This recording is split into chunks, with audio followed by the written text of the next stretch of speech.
പണ്ടൊരു കാട്ടിൽ ഒരു കാക്കയുണ്ടായിരുന്നു. അവൻ വളരെ ബുദ്ധിമാനായിരുന്നു. കാക്കയ്ക്ക് പറന്ന് നടക്കുന്നത് വളരെ ഇഷ്ടമായിരുന്നു.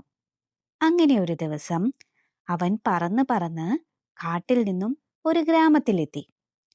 അന്ന് പതിവിലും കൂടുതൽ ചൂടുള്ള ഒരു ദിവസമായിരുന്നു. അതുകൊണ്ട് തന്നെ അവന് വല്ലാതെ ദാഹിച്ചു. ദാഹിച്ചു വലഞ്ഞ കാക്ക വെള്ളത്തിനായി എല്ലായിടത്തും അലഞ്ഞു.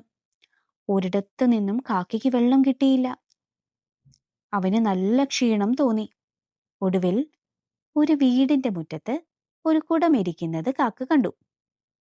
കാക്ക വിചാരിച്ചു, ഓഹ്, ദാഹിച്ചു വയ്യ. എന്തായാലും ആ കുടത്തിനകത്ത് നിറയെ വെള്ളം കാണും. എത്രയും പെട്ടെന്ന് ആ വെള്ളം കുടിച്ച് ദാഹം തീർക്കണം. അങ്ങനെ കാക്ക പറന്ന് വെള്ളം കുടിക്കുന്നതിനായി കുടത്തിനരികിൽ എത്തി. എന്നാൽ അവന് തന്റെ കൂർത്ത ചുണ്ടുകൊണ്ട് കുടിക്കാൻ പറ്റുന്നതിലും താഴെ മാത്രമേ ആ കുടത്തിൽ വെള്ളം ഉണ്ടായിരുന്നുള്ളൂ.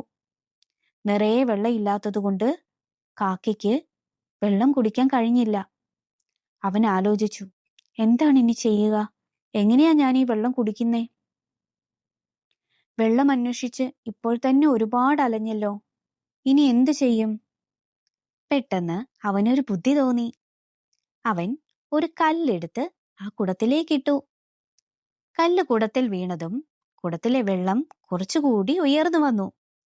അങ്ങനെ വെള്ളം ഉയർന്നു വരുന്നതിനനുസരിച്ച് കാക്ക വീണ്ടും വീണ്ടും കല്ലുകൾ ഇട്ടുകൊണ്ടിരുന്നു. ഒടുവിൽ കുടത്തിൽ വെള്ളം അവന് കുടിക്കാൻ പാകത്തിന് നിറഞ്ഞു വന്നു.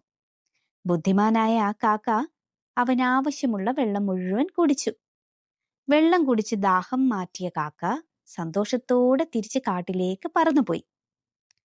ഗുണപാഠം: നന്നായി ചിന്തിച്ച് പ്രവർത്തിച്ചാൽ നമുക്ക് ഏത് പ്രശ്നത്തിനും പരിഹാരം കണ്ടെത്താം.